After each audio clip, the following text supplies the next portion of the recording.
কি বলবো, বউ নিয়ে পর্যন্ত হিংসা করে। বউ দোস্তর কাছে গল্প করে, দোস্ত ওর কপালটাই খারাপ, লেখাপড়া করে করলাম কি হইতো, দেখ অমুকের বউ একটা জিনিসই, আর আমার কপালটাই খারাপ। আছে না নাই?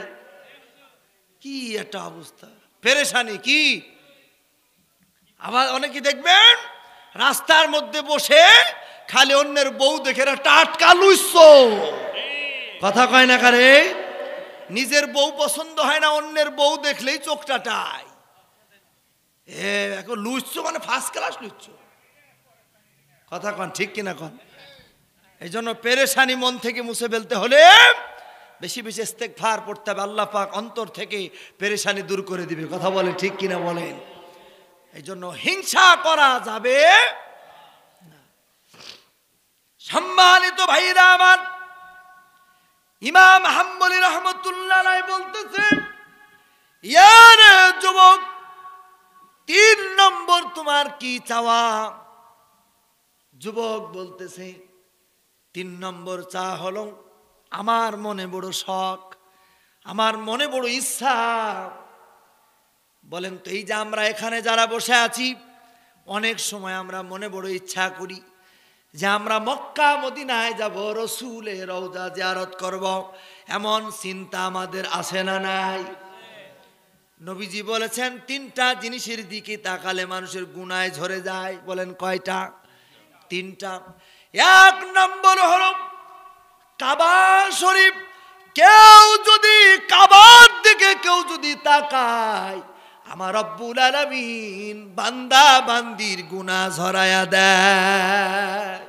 মনে বড় আশা ছিল যাব মদিনায়, ঠিক কিনা বলেন? সালাম আমি করব গিয়া মদিনার রওজায়, মনে বড় আশা ছিল যাব মদিনায়। কাবার দিকে তাকালে আল্লাহ পাক গুনাহ ঝরায় দেয়। 2 নম্বর হলো কোরআন শরীফ। কি? কোরআনের দিকে তাকালে আল্লাহ পাক গুনাহ ঝরায় দেয়। সুবহানাল্লাহ বলেন। কোরআনের প্রত্যেকটি পাতার অক্ষরকে আল্লাহর ফেরেশতারা পাহারা দেয়। 3 নম্বর হলো হক্কানি আলেমদের চেহারার দিকে তাকালেও আল্লাহ পাক গুনাহ ঝরায় দেয়। কিন্তু আমরা গত 16টি বছর লক্ষ্য করে দেখেছি, এই জালেমদের চোখের বিষ ছিল আলেমরা, কথা বলেন ঠিক কিনা? আলেম তাকবীর, নারায়ে তাকবীর, আল কোরআনের আলো, আল হাদিসের আলো, আলেম উলামা জিকানে, নারায়ে তাকবীর। আলহামদুলিল্লাহ। গুরশাল হামিদিয়া সিদ্দিকিয়া দরবার শরীফ, ফুরফুরা শরীফ, আলহামদুলিল্লাহ। সম্মানিত ভাইরা আমার, কষ্ট পেলেন নাকি? কষ্ট তো পাবে ওরা, কথা কন ঠিক কিনা কন। আলেমদের যারা গালি দিয়েছে, আলেমদের যারা, ওরা গালি দিতেও জানে না, গালি দিতেও কি জানে না। ওই যে গত কোন মাস বলছিলাম, আল্লামা সাইদি সাহেব, তিনি বলছিলেন আমরা 12 কোটি মানুষ, তোমরা আমাদেরকে মৌলবাদ বলো, আমরা মৌলবাদ মূলেই আছি, 12 কোটি মানুষ আস্তে করে ঝাঁকি দেব, মামু বাড়ি দিল্লি যাই পড়বা। যদি এই কথা না বলতেন যে মামু বাড়ি দিল্লি যাই পড়বা, আমাদের দিল্লিও জায়গা হতো না, ঠিক কিনা বলেন? তিনি একজন বিজ্ঞানী, তিনি একবার যদি কথাটা ঘুরিয়ে বলতেন মামু বাড়ি দিল্লিও তোমার জায়গা হবে না, তো আমার মনে হয় ওই জায়গায় জায়গা হতো না, কথা বলেন ঠিক কিনা বলেন? জায়গা হতো না। আমার ভাইরাম, আলেমরা আলেমদের জায়গায় আছে, তারাই পলাতক আজকে, কথা বলেন ঠিক কিনা বলেন? আমার ভাইরাম, এই জন্য আলেমদেরকে সম্মান করবেন। খুশি হবেন কে? আলেমদেরকে সম্মান করবেন। অনেক মানুষ আলেম দেখলেই গা চুলকায়। আলেমরা ইনকাম করে কম, মসজিদের বেতন 3000 4000 তাও বাকি, ভাতায়ের পরেও লক্ষ্য করবেন ভালো খায়, ভালো পরে, ভালো পোশাক পরে ওরা, কথা বলেন ঠিক কিনা বলেন? কিছু মানুষের গলা দেখেও গা চুলকায়, আছে না? আছে। হুজুর একটু জোরে হাঁটলে কয় হুজুরের সামনে কিন্তু মানে দাওয়াত আছে দেখ, আবার একটু যদি আস্তে হাঁটে কয় হুজুরের খাওয়া বেশি হয়েছে। এরকম দোষ ধরতেই থাকে। সম্মানিত ভাইরা আমার, ইমাম হাম্বলী রহমতুল্লাহ আলাইহি ওই যুবককে যখন জিজ্ঞাসা করে, তিনি বলছে আমার মনে বড় আশা, আমি নাম শুনেছি ইমাম হাম্বলী, কিন্তু জীবনে কোনোদিন চোখে দেখি নাই। যুবক বলতেছে কোনদিন আল্লাহর এই বান্দারে যদি আমার সামনে পাই, আমার এই ঠোঁট দুইটা দিয়া আমি তার কপালের উপর একটু চুম্বন লাগাবো। সুবহানাল্লাহ, জোরে বলা যায় না? ইমাম হাম্বলী কোথায়? কিন্তু যুবক এখনো চিনতে পারি নাই। আমার ভাইরা, এর সাথে একটি ছোট্ট ঘটনা মনে হয়ে গেল। এই ঠোঁট দিয়া চুম্বন করে একজন সাহাবী আল্লাহর জান্নাতি হয়ে গেছে। সুবহানাল্লাহ বলেন। আমার ভাইরা, নবীজি আমার একদিন সাহাবীদেরকে বলছি, সাহাবীরা শোনো, আমি মনে হয় আর বেশি দিন থাকবো না, তোমরা আমার কাছে কোনো কিছু পাওনি আছে কিনা আমার কাছে বলো। ওই সাহাবীদের ভিতরে একজন সাহাবী, নাম হলো তার আবু ওয়াক্কাস রাদিয়াল্লাহু তাআলা। তিনি দাঁড়িয়েছেন, দাঁড়িয়ে যাওয়ার পর নবীজিকে বলছেন, ইয়া রাসূলুল্লাহ, আপনার কাছে আমার পাওনি আছে। হযরত ওমর এই কথা বলার কারণে বড় রাগান্বিত হয়ে গেছে, এত বড় সাহস আমার নবীজির কাছে বলে তার কি পাওনি আছে।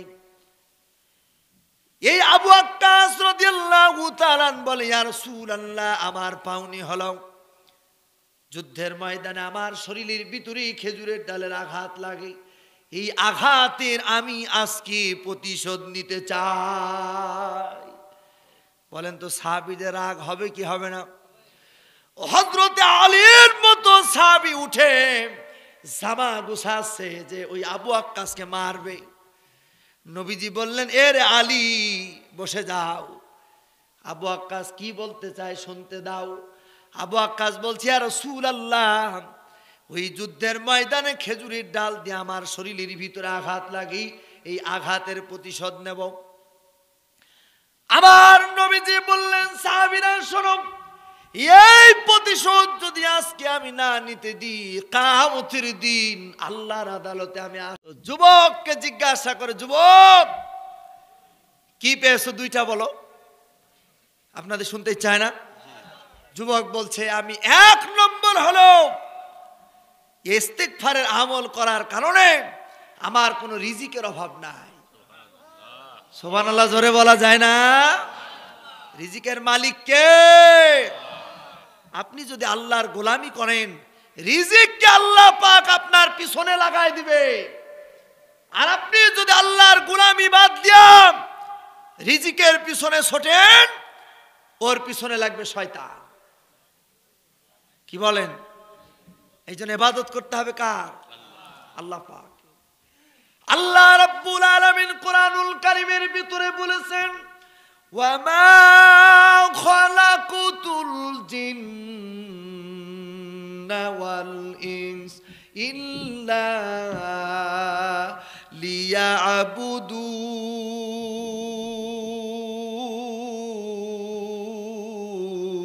লিয়াবুদুন। আল্লাহু আকবার।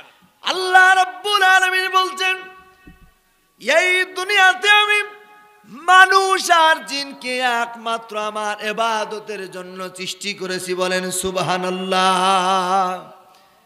তাহলে যুবক বলছে, এক নম্বর হলো আমার কোনো রিজিকের অভাব নাই। সুবহানাল্লাহ বলেন। যুবক বলছে, দুই নম্বর হলো ইস্তেগফারের আমল করার কারণে আমার কোনো পেরেশানি নাই। কি নাই? আমার ভাইরা বলেন তো, পেরেশানি কি বাজারে কিনতে পাওয়া যায়? পেরেশানি কি আপনাদের বাজারে কিনতে পাওয়া যায়? না না, পেরেশানি মানুষের অন্তরে। পেরেশানি কাকে বলি? পেরেশানির আরেকটি নাম আমরা বলতে পারি হিংসা। কি? হিংসা। পাশের বাড়ি যদি একতলা হয় তাহলে পাশের বাড়িওয়ালা সহ্য করতে পারে না, আছে না নাই? পরহিংসা নরকে বাস, দিনে দিনে সর্বনাশ। এমনকি বাড়ির বউ পর্যন্ত কয় মিনসি তুমি করলে কি দেখো ওরা 2 তালা করে, আছে না নাই? এরকম আছে না? হিংসা। পাশের বাড়ি ভাই চা কে খাবে? না চা আমার লাগবে না, আমি মাহফিলে চা খাইনি। বাবা এখানে কাউকে দাও, খেয়ে নি। এই মুরব্বীরা আমি মাহফিলে চা খাই। চা খাইলে সমস্যা তো, আমি চা খাবো, আপনারা তো আমার খাওয়া দেখে অনেকেরই লোভ লাগবে। কারণ যে যে জিনিস খায় ও দেখলেই মনে হয়ে যায়। কথা কন ঠিক কিনা বলেন? চা খাওয়ারও কিন্তু একটা নেশা আছে, কি করে আছে না? আচ্ছা, আমি ওই নোয়াখালীর এক মাহফিল থেকে এটা বাদ দিয়েছি। নোয়াখালী একজন শায়েক বলতেন, হুজুর চা খাইলে দেখবেন, আপনি যখন চা খাবেন লক্ষ্য করে দেখবেন প্যান্ডেলের ভিতর থেকে কিছু লোক চলে যাবে, 2-3 জন যাবেই। মানে ওরও চায়ের নেশা এত হয়ে যায় যে আর বসতে পারে না, দোকানে চা খাইতে যায়। আর যখনই চা খাইতে যায় শয়তান ওকে গ্রেফতার করে ওকে অসসা দেয়, বলে যে শোন হুজুর তো কেমন আলোচনা করবে দেখলি, চল বাড়ি যাই। ঠিক কিনা? অথবা এই মাহফিলে ঢুকতে দেবে না, ওই বাইরে বলবে বসে থাক। আপনারা কি আমার উপর বেজার হচ্ছে? সম্মানিত ভাইরাম, অনেকে হুজুর কথা বলছেন না, আপনাদের দোয়া থাকবে, দোয়ার রসের মতো এত রস আর চায়ের ভিতরে নাই। ঠিক কিনা? দুনিয়ার সব দপ্তর বন্ধ হয়ে যায়, দুনিয়ার সব কিছুতে কানেকশন লাগে, আর দোয়া হলো বিনা কানেকশনে এক প্রান্ত থেকে আর এক প্রান্তে চলে যায়। কথা বলেন ঠিক কিনা বলেন? কানেকশন লাগে না। যে আপনারা দোয়া করলেই কণ্ঠে রস দিয়ে দিবেন কে? আল্লাহ পাক। সম্মানিত ভাইরাম, যে কথা বলছিলাম, তো ইমাম হাম্বলী রহমতুল্লাহ আলাইহি ওই যুবক বলছে যে আমার 2 নম্বর, আমার কোনো পেরেশানি নাই, কিন্তু আমাদের পেরেশানি আছে না নাই? পাশের জমিনালার যদি ফসল ভালো হয়, কি সাথ দিলি রে, কি করলি তুই, আছে না নাই? কিন্তু একবারও জবান ছেড়ে বলে না যে আলহামদুলিল্লাহ। ঠিক কিনা বলেন? বলে না। পাশের বাড়ি একজন ধনী হয়ে যায়, ও সহ্য করতে পারে না। এজন্য হিংসা করা যাবে? হিংসা করা যাবে? কি বলবো, বউ নিয়ে পর্যন্ত হিংসা করে। বউ দোস্তর কাছে গল্প করে, দোস্ত ওর কপালটাই খারাপ, লেখাপড়া করে করলাম কি, ওইটা দেখ অমুকের বউ একটা জিনিসই, আর আমার কপালটাই খারাপ। আছে না নাই? কি একটা অবস্থা, পেরেশানি কি! আবার অনেকে দেখবেন রাস্তার মধ্যে বসে খালি অন্যের বউ দেখে টাটকা লুইছ। কথা কয় না কারে? নিজের বউ পছন্দ হয় না, অন্যের বউ দেখলেই চোখটাটায়। এখন লুইছ মানে ফার্স্ট ক্লাস লুইছ। কথা কন ঠিক কিনা কন? এই জন্য পেরেশানি মন থেকে মুছে ফেলতে হলে বেশি বেশি ইস্তেগফার পড়তে হবে। আল্লাহ পাক অন্তর থেকে পেরেশানি দূর করে দিবে। কথা বলে ঠিক কিনা বলেন? এই জন্য হিংসা করা যাবে না। সম্মানিত ভাইরা আমার, ইমাম হাম্বলী রহমতুল্লাহ আলাইহি বলতেছেন, ইয়ার যুবক 3 নম্বর তোমার কি চাওয়া? যুবক বলতেছে 3 নম্বর চা হলো আমার মনে বড় শখ, আমার মনে বড় ইচ্ছা। বলেন তো, এই যে আমরা এখানে যারা বসে আছি, অনেক সময় আমরা মনে বড় ইচ্ছা করি যে আমরা মক্কা মদিনায় যাব, রসুলের রওজা জিয়ারত করব। এমন চিন্তা আমাদের আসে না নাই? নবীজি বলেছেন 3টা জিনিসের দিকে তাকালে মানুষের গুনায় ঝরে যায়। বলেন কয়টা? 3টা। 1 নম্বর হলো কাবা শরীফ। কেউ যদি কাবার দিকে কেউ যদি তাকায়, আমার রব্বুল আলামিন বান্দা বান্দির গুনাহ ঝরায়া দেয়। মনে বড় আশা ছিল যাব মদিনায়। ঠিক কিনা বলেন? সালাম আমি করব গিয়া মদিনার রওজায়, বড় আশা ছিল যাব মদিনায়। কাবার দিকে তাকালে আল্লাহ পাক গুনাহ ঝরায় দেয়। 2 নম্বর হলো কোরআন শরীফ। কি? কোরআনের দিকে তাকালে আল্লাহ পাক গুনাহ ঝরায় দেয়। সুবহানাল্লাহ বলেন। কোরআনের প্রত্যেকটি পাতার অক্ষরকে আল্লাহর ফেরেশতারা পাহারা দেয়। 3 নম্বর হলো হক্কানি আলেমদের চেহারার দিকে তাকালেও আল্লাহ পাক গুনাহ ঝরায় দেয়। কিন্তু আমরা গত 16টি বছর লক্ষ্য করে দেখেছি, এই জালেমদের চোখের বিষ ছিল আলেমরা। কথা বলেন ঠিক কিনা? আলেম তাকবীর, নারায়ে তাকবীর, আল কোরআনের আলো, আল হাদিসের আলো, আলে উলামা জিকানে, নারায়ে তাকবীর। আলহামদুলিল্লাহ। গুরশাল হামিদিয়া সিদ্দিকিয়া দরবার শরীফ, ফুরফুরা শরীফ। আলহামদুলিল্লাহ। সম্মানিত ভাইরা আমার, কষ্ট পেলেন নাকি? কষ্ট তো পাবে ওরা। কথা কন ঠিক কিনা কন? আলেমদের যারা গালি দিয়েছে, আলেমদের যারা, ওরা গালি দিতেও জানে না। গালি দিতেও কি জানে না। ওই যে গত কোন মাসে বলছিলাম, আল্লামা সাইদি সাহেব তিনি বলছিলেন আমরা 12 কোটি মানুষ, তোমরা আমাদেরকে মৌলবাদ বলো, আমরা মৌলবাদ মূলেই আছি, 12 কোটি মানুষ আস্তে করে ঝাঁকি দেব, মামু বাড়ি দিল্লি যাই পড়বা। যদি এই কথা না বলতেন যে মামু বাড়ি দিল্লি যাই পড়বা, আমার মনে হয় দিল্লিও জায়গা হতো না। ঠিক কিনা বলেন? তিনি একজন বিজ্ঞানী, তিনি একবার যদি কথাটা ঘুরিয়ে বলতেন মামু বাড়ি দিল্লিও তোমার জায়গা হবে না, তো আমার মনে হয় ওই জায়গায় জায়গা হতো না। কথা বলেন ঠিক কিনা বলেন? জায়গা হতো না। আমার ভাইরাম, আলেমরা আলেমদের জায়গায় আছে, তারাই পলাতক আজকে। কথা বলেন ঠিক কিনা বলেন? আমার ভাইরাম, এই জন্য আলেমদেরকে সম্মান করবেন। খুশি হবেন কে? আলেমদেরকে সম্মান করবেন। অনেক মানুষ আলেম দেখলেই গা চুলকায়। আলেমরা ইনকাম করে কম, মসজিদের বেতন 3000 4000 তাও বাকি। তার পরেও লক্ষ্য করবেন ভালো খায়, ভালো পরে, ভালো পোশাক পরে ওরা। কথা বলেন ঠিক কিনা বলেন? কিছু মানুষের গলা দেখেও গা চুলকায়, আছে না? আছে। হুজুর একটু জোরে হাঁটলে কয় হুজুরের সামনে কিন্তু মানে দাওয়াত আছে দেখ। আবার একটু যদি আস্তে হাঁটে কয় হুজুরের খাওয়া বেশি। এরকম দোষ ধরতেই থাকে। সম্মানিত ভাইরা আমার, ইমাম হাম্বলী রহমতুল্লাহ আলাইহি ওই যুবককে যখন জিজ্ঞাসা করে, তিনি বলছে আমার মনে বড় আশা, আমি নাম শুনেছি ইমাম হাম্বলীর, কিন্তু জীবনে কোনোদিন চোখে দেখি নাই। যুবক বলতেছে কোনদিন আল্লাহর এই বান্দারে যদি আমার সামনে পাই, আমার এই ঠোঁট 2টা দিয়া আমি তার কপালের উপর একটু চুম্বন লাগাবো। সুবহানাল্লাহ, জোরে বলা যায় না? ইমাম হাম্বলী কোথায়? কিন্তু যুবক এখনো চিনতে পারি নাই।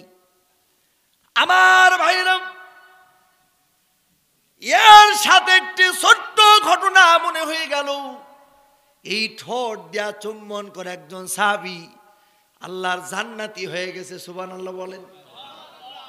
আমার ভাইরা, নবীজি আমার একদিন সাহাবীদেরকে বলছি, সাহাবীরা শোনো, আমি মনে হয় আর বেশি দিন থাকবো না, তোমরা আমার কাছে কোনো কিছু পাওনি আছে কিনা আমার কাছে বলো। ওই সাহাবীদের ভিতরে একজন সাহাবী, নাম হলো তার আবু ওয়াক্কাস রাদিয়াল্লাহু তাআলা। তিনি দাঁড়িয়েছেন, দাঁড়িয়ে যাওয়ার পর নবীজিকে বলছেন, ইয়া রাসূলুল্লাহ, আপনার কাছে আমার পাওনি আছে। হযরত ওমর এই কথা বলার কারণে বড় রাগান্বিত হয়ে গেছে, এত বড় সাহস আমার নবীজির কাছে বলে তার কি পাওনি আছে।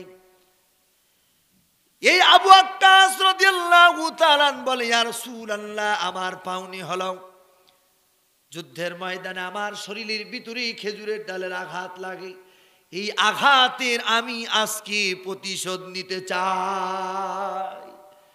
বলেন তো সাহাবীদের রাগ হবে কি হবে না? হযরতে আলীর মতো সাহাবী উঠে জামা গুছাচ্ছে যে ওই আবু আক্কাসকে মারবে। নবীজি বললেন, এ রে আলী, বসে যাও। আবু আক্কাস কি বলতে চায় শুনতে দাও। আবু আক্কাস বলছে, ইয়া রাসূলুল্লাহ, ওই যুদ্ধের ময়দানে খেজুরের ডাল দিয়ে আমার শরীরের ভিতরে আঘাত লাগি, এই আঘাতের প্রতিশোধ নেব। আমার নবীজি বললেন, সাহাবীরা শোনো, এই প্রতিশোধ যদি আজকে আমি না নিতে দিই, কিয়ামতের দিন আল্লাহর আদালতে আমি